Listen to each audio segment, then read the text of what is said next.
그러면 이제 지구온난화입니다. 지구온난화. 지구온난화가 뭔지 혹시 아니? 영어로? 글로벌 워밍. 글로벌 워밍. 자, 글로벌 워밍. 이 지구온난화가 일어나는 건 뭐냐면 대기 중에 온실 기체가 어떻게 된다? 증가한다. 온실 들어가 본 사람? 온실 안 들어가 봤어 아무도? 대전에 저기 어디야? 아씨, 온실이 까먹었다. 저기 과학관 옆에 가면 온실 그거 해놓은 데 있는데 가봤어? 안 가봤어? 되게 후덥지근해. 되게 후덥지근해. 겨울에도 따뜻하고. 그러니까 온실이라는 곳 자체가 뭐냐면 외부에서 들어온 에너지들을 보관할 수 있게끔 만든단 말이에요. 그러니까 지구에도 이 온실 기체들이 있으면 어떻더라? 외부에서 들어오는 태양 에너지를 어떻게 한다? 지구가 저장을 한다. 그래서 지구의 평균 기온이 어떻게 된다? 상승한다. 어느 정도까지 상승하면 괜찮아. 따뜻해지고 보온 효과가 있으니까. 너무 많이 상승해지니까 그게 문제가 되는 거야. 그래서 첫 번째, 온실 기체는 온실 효과를 일으키는 기체고요. 여기 보면은 온실 기체 종류가 굉장히 많아. 수증기, 이산화탄소, 메테인, 오존, 그다음에 산화, 이질소, 클로로플로오로와 탄소, CFC. 이런 친구들이 있는데 우리에게 가장 중요하게 이슈가 되는 건 이산화탄소입니다. 사실상 한 분자 기체 분자 하나들의 온실 효과를 따져보면 이산화탄소가 가장 약해. 근데 이산화탄소는 분자 수가 어마어마하게 많아. 다른 기체들하고 비교할 수 없을 정도로 많아. 그러니까 토탈 이 온실 효과에 영향을 주는 정도를 계산해 보면 이산화탄소가 어떻더라? 가장 높더라. 자, 이 온실 효과는요, 지구 복사 에너지를 흡수했다가 재방출한다. 그러니까 태양에서부터 들어온 에너지들에 의해서 지구 복사 에너지들, 물론 이제 직접 들어오는 거 아니더라도 지구에서부터 방출되는 이 에너지들이 있는데 그 에너지들을 흡수했다가 이거야. 지구에서 태양에서 들어오는 녀석들이 이렇게 나가고 지구에서 나가야 되는데 이 친구들이 이렇게 나가야 되는데 여기에서 다시 이렇게 지구로 보내주는 거야. 그러니까 지구로 재방출하기 때문에 더 온도가 높은 상태로 복사평형을 이룬다. 복사평형이 뭐야?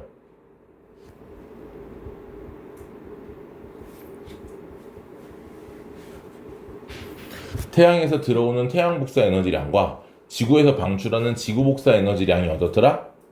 같은 게 복사평형이야. 그런데 지구에서 태양으로부터 들어오는 에너지만큼 지구에서 내보내야 되는데 내보내다가 온실기체가 그거를 흡수를 했다 다시 어떻게 지구로 돌려 보낸다. 자, 그러면 이 지구 온난화의 원인은 첫 번째 뭐냐? 화석 연료의 사용 증가로 대기 중에 이산화탄소 농도가 증가한다.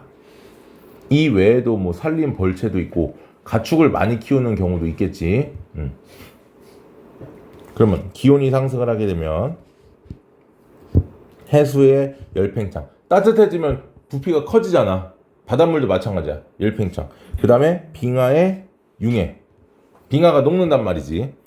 그러면 해수면이 어떻게 된다? 상승하더라.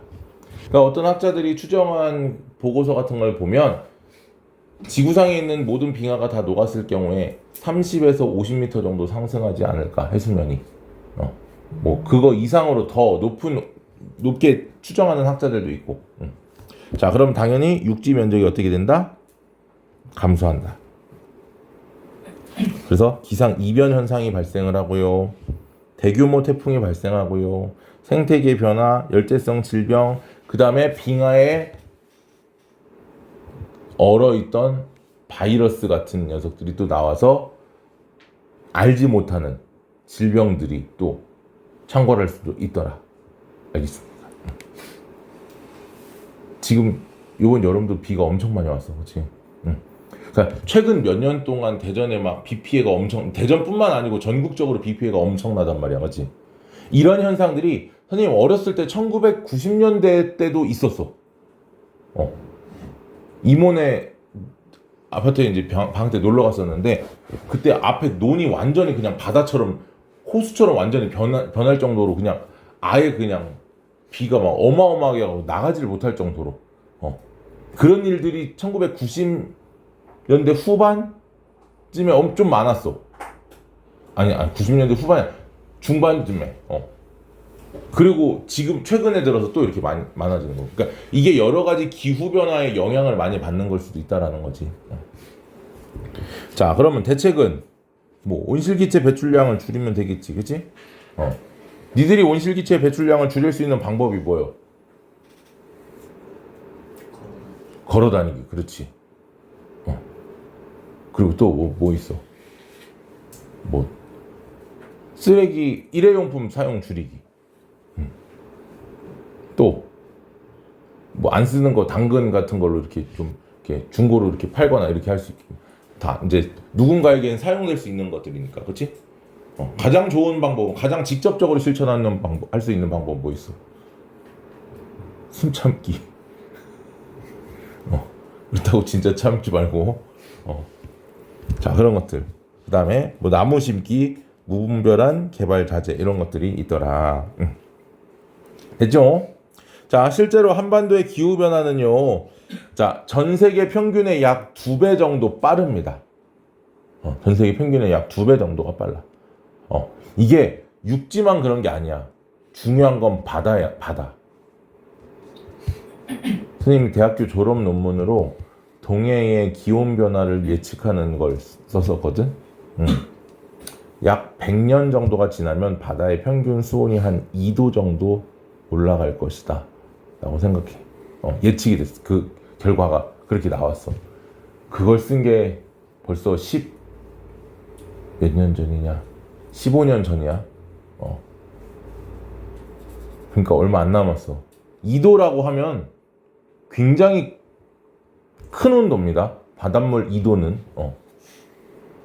니네 사우나 가보면 온탕 알죠? 온탕. 따뜻하고 미지근한 거기, 그치? 거기 온도가 몇 도야? 보통 37도 정도 돼. 사람 체온보다 살짝 높은 정도야. 그 다음에 그 열탕 알지? 막 이렇게 담그면 이러면서 들어가는, 그치? 막 겁나 뜨거운 거기, 그치? 그게 온도가 보통 40에서 41도야. 그러니까 온탕하고 열탕의 온도 차이가 보통 한 3도에서 4도 정도밖에 차이가 안 나. 그럼 2도의 차이는 대략적으로 물고기들 입장에서 2도 차이는 어마어마한 온도입니다. 알겠습니까? 그래서 우리나라도 아열대 기후로 지금 바뀌고 있더라. 알지? 뭐 워낙 많이 봤으니까. 조만간 우리나라에서 망고가 자라는 날이 올지도 몰라. 자, 그런 것들. 자, 그러면 이제 지금부터 조금 본격적으로 좀 중요한 내용들인데, 물론 앞에도 중요했으나, 자, 우리 이제 지구가 어떻거든요. 지구는 둥글죠. 자, 여기 이제 태양이 있어요. 이렇게 태양이 있어. 그러면 이 저위도 지역은 직접적으로 태양으로부터 에너지를 받아. 고위도 지역은 이렇게 받을 거야. 중위도는 이렇게 받을 거고, 그렇지? 그러면 자, 태양 에너지 흡수는 어디가 가장 많아? 저위도, 중위도, 고위도 이렇게 될 거라는 거지, 그렇지? 자, 그 그래프를 그려보면, 자, 여기가 이제 0도, 여기가 90도 북극, 90도 남극 이렇게 가정을 하면 어떻게 되겠어? 자, 태양이니까 빨간색으로 한번 좀 그려볼게. 자, 약간 이런 그래프가 나올 거야, 그렇지? 흡수되는 양이 저위도, 적도 부근이 많고 고위도 부근이 어떻더라? 좀 적더라. 자, 그래서 여기 보면은 38도보다 저위도 태양 복사 에너지 입사량이 크더라. 뭐에 비해서? 지구 복사 에너지 방출량보다. 자, 지구 복사 에너지는요. 여기서 대략적으로 한 이렇게 보면 돼. 살짝 이것도 마찬가지. 저위도가 조금 더 높긴 한데 이렇게 돼 있다라고 보면 돼. 자, 그러면 여기 부분은 뭐더라? 요거 이제 태양 복사 에너지야. 요거는 지구 복사 에너지. 얘는 들어오는 거고 지구 복사 에너지는 나가는 거지. 그러면 들어오는 양이 나가는 양보다 더 저위도는 많으니까 에너지가 어떻게 된다? 과잉, 남는다. 요거. 반면에 고위도 요 부분은 들어오는 것보다 나가는 게 더 많지? 따라서 얘들은 에너지가 뭐 한다? 부족하더라. 요거 밑줄 치지 말자. 요것만. 에너지 부족. 저위도, 고위도. 근데 기준이 어디야 지금? 둘 다? 38도. 38도. 지금 여기에 나와 있는 요 그래프가 어디냐면 요것만 여기서 딱 잘랐고 0에서 90도 요것만 요렇게 요거 두 개. 요거랑 요거를 그려놓은 거야. 나는 좀 더 극단적으로 그려놓은 거고 얘들은 이제 조금 더 완만하게 이렇게 그려놓은 거고. 자, 이때 중요한 건 뭐냐면 그러면 저위도에서 남는 열 에너지를 어디로 고위도로 이동을 시켜주는데 누가 이동을 시켜주느냐? 대기와 해수가 이 에너지들을 어떻게 한다? 이동시킨다. 순환시킨다. 대기하고 해수가. 자, 그러면 이 38도는 흡수와 방출량이 어떻더라? 같지. 38도 부근은 흡수량과 방출량이 같아. 그렇지만 중요한 건 있어. 에너지 수송량이 어떻게 된다? 최대입니다. 에너지 수송량이 최대야. 여기 38도 부근, 여기 부근에서 지금 보면 열 에너지 이동량이 어떻더라? 가장 크지? 들어오는 양과 나가는 양이 같으니까 그걸 가지고 우리가 뭐를 해? 얘는 흡수랑 방출량이 같으니까 에너지가 움직이지 않겠구나 라고 생각을 하는데 아니야. 오히려 38도보다 저위도에서는 에너지가 남고 고위도에서는 에너지가 부족하니까 열 에너지에 이동하는 양이 전달해주는 양이 어떻더라? 가장 맥시멈이라고. 최대라고. 무슨 말인지 이해했죠? 요거 굉장히 중요합니다. 자, 요게 이제 바로 우리가 얘기한 위도별 에너지 불균형이더라. 위도별 에너지 불균형. 됐습니까? 자, 그러면 이제 대기 대순환과 표층 순환에 대해서 좀 얘기를 할 건데 요거는 선생님이 따로 그림을 그릴 거야. 자, 지구를 먼저 그리죠. 자, 지구가 이렇게 있어.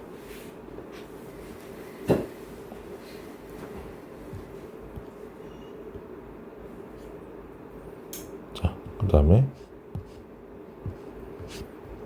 태양이 여기서 이제 에너지를 방출하고 있어요. 그러면 지구를 이렇게 여기 이제 적도 30도 60도 이 정도 30도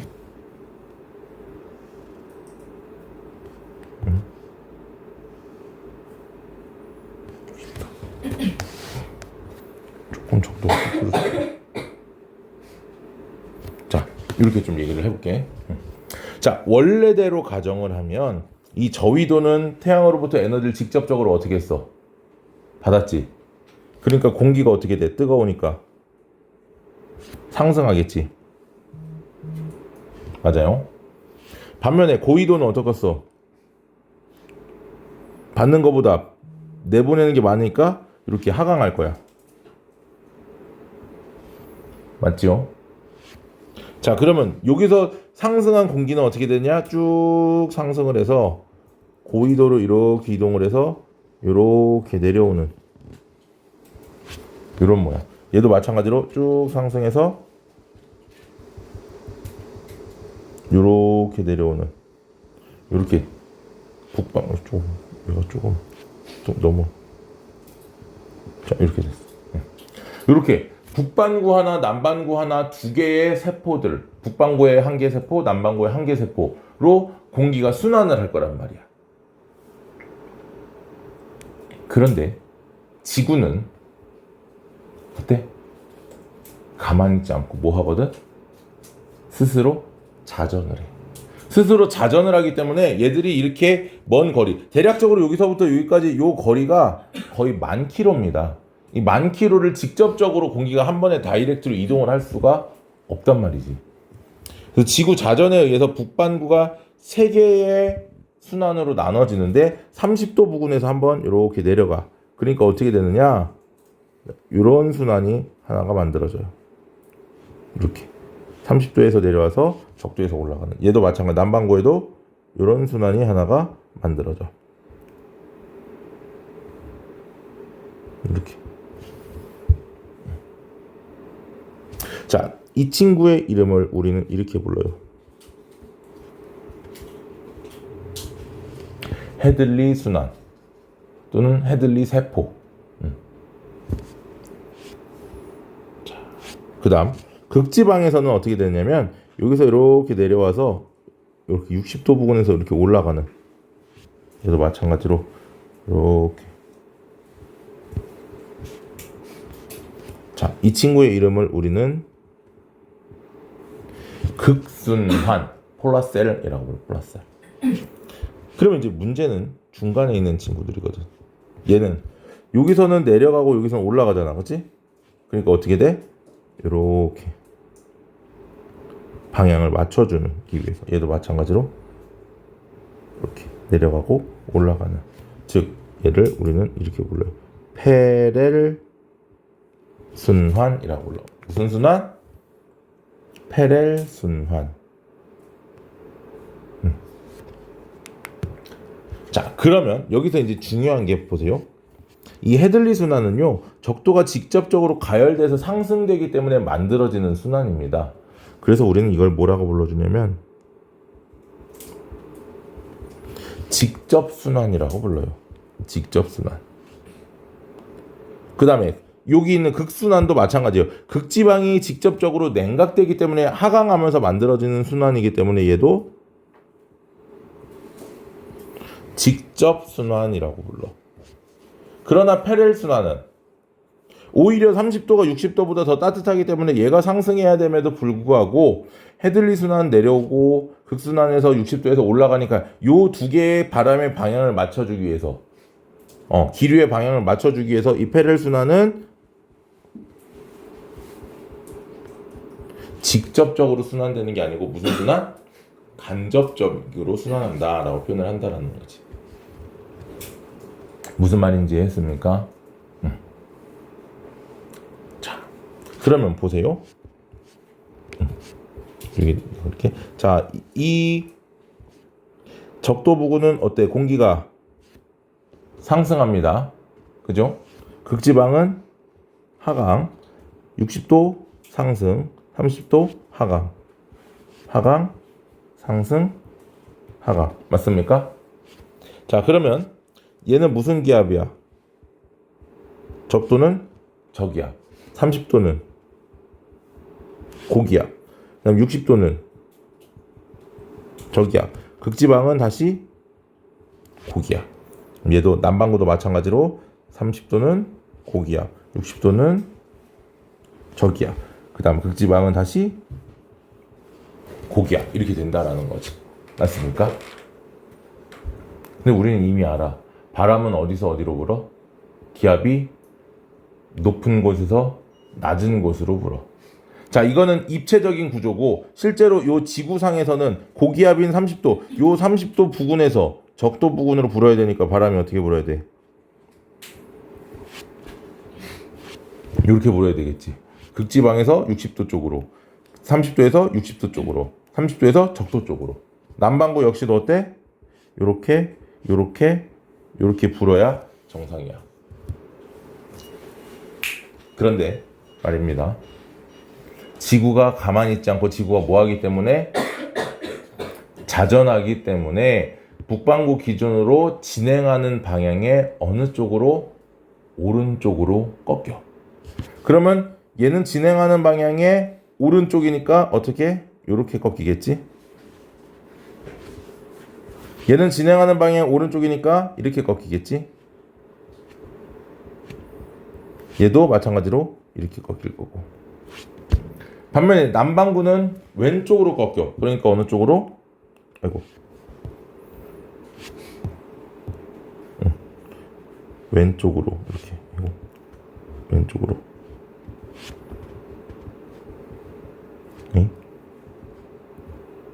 이렇게.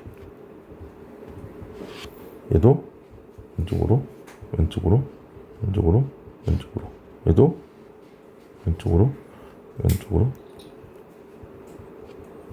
왼쪽으로. 이렇게. 그렇기 때문에 부는 바람, 지표면에서 부는 바람, 헤들리 순환에서 지표면에서 부는 이 바람들을 우리는 뭐라고 불러주냐? 북동 무역풍이라고 불러. 북동 무역풍. 자, 0에서 30도 남반구에서 부는 거는 똑같은 무역풍인데 남쪽에서 불어오니까 남동 무역풍이 되는 거고, 북반구는 북동 무역풍, 남반구는 남동 무역풍. 30도에서 60도에서 부는 이 바람, 요 바람들 뭐라고 불러준다? 편서풍이라고 불러준다. 편서풍. 얘도 똑같이 편서풍. 그 다음 극순환에서 부는 이 바람은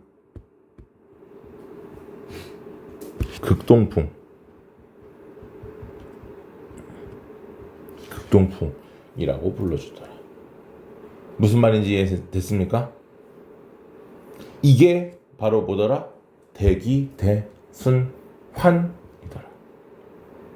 알겠죠? 여기까지.